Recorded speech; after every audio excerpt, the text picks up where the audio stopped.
We created ISIS. I mean, ISIS is no less than the people up in Islamburg, no less than Gülen, is a CIA creation.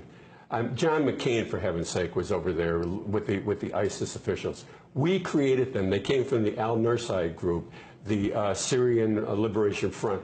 These two organizations combined, and they morphed into ISIS. It's our creation. We create them. We still direct them. When ISIS warriors are injured in battle, where are they transported? They're transported, for heaven's sake, to Israel.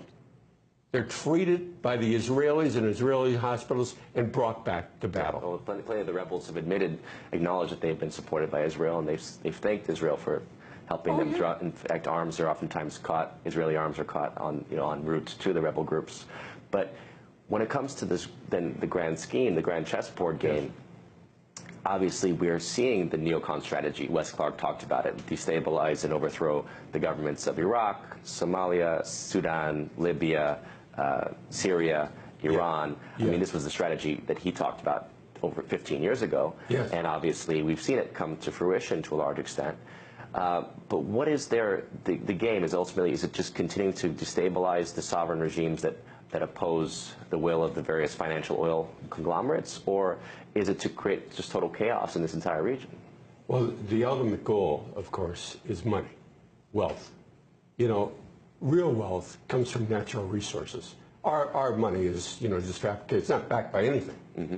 But real wealth comes from natural resources, be it gold, be it oil, be it heroin, which is the third most valuable commodity in the world right now. Another reason we're in Afghanistan. Mm-hmm.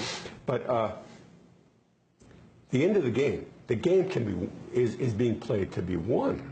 It's not a game that will go on ad infinitum. Mm-hmm. It's being played to win, so that at the end of the day, the money cartel from the United States primarily, it's really an Anglo-American established. British and U.S. Yes, but at the end of the day, they control the natural resources. Russia's dependent on it. So Russia, of course, if you're depriving it of natural resources, you're depleting all of its power. Mm-hmm. The same thing with China. So the end of the game is total economic control of the world. Mm-hmm.